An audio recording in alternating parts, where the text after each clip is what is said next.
హరే రామ హరే రామ రామ రామ హరే హరే అనే ఈ మంత్రాన్ని ఎక్కడి నుంచి తీసుకున్నారు? ఈ మంత్రం యొక్క ప్రత్యేకత ఏమిటి? హరే రామ రామ రామ హరే హరే హరే కృష్ణ కృష్ణ కృష్ణ హరే హరే అన్న మంత్రం కలిసంతరణోపనిషత్తులోనిది. దీనిని నారద మహర్షి ఉపదేశించాడు. రాముడు మునులంతా వచ్చి నువ్వు సాక్షాత్తు శ్రీమన్నారాయణుడి స్వరూపమే అంటే ఆత్మానం మానుషం మన్యే రామం దశరథాత్మజం, నేను దశరథుడి పుత్రుణ్ణి, నా పేరు రాముడు అని తెలియజేస్తాడు. ఆ మాయామానుష వేషధారి అద్భుతమైన ధర్మాచరణకు ఎలాంటి సంయమనం కావాలి, ఎలాంటి పరిస్థితులలోనైనా అధర్మాచరణకు తావు ఇవ్వకుండా జీవన గమనాన్ని ఎలా సంస్కరించుకోవాలి అన్న విషయాన్ని ఆచరించి చూపించినటువంటి పురాణ పురుషుడు రామచంద్రమూర్తి.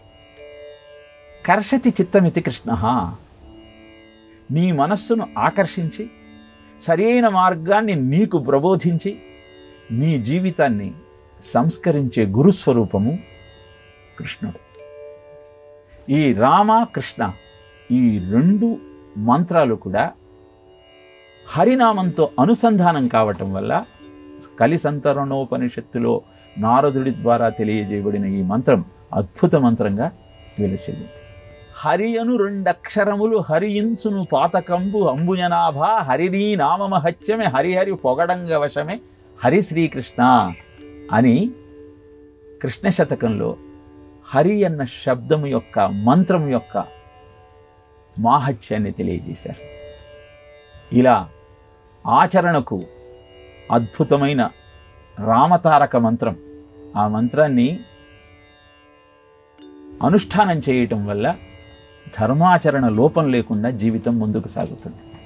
ధర్మాచరణను చేసేటప్పుడు వచ్చే సందేహాలన్నింటినీ తీర్చేటువంటి అద్భుతమైన శక్తి జగద్గురువు అయిన కృష్ణుని యొక్క ఆశ్రయంలో ఆ కృష్ణ మంత్రాన్ని ఉపాసించటం వల్ల కలుగుతుంది. తత్కారణంగా మనలో ఉన్న పాపాలన్నీ హరింపబడతాయి. అందుకే హరే రామ రామ రామ హరే హరే హరే కృష్ణ కృష్ణ కృష్ణ హరే హరే అన్న మంత్రాన్ని అనునిత్యము జపించిన వారికి ఆనందం తప్ప దుఃఖము ఉండదు అని శాస్త్రం తెలియజేసిన సత్యం.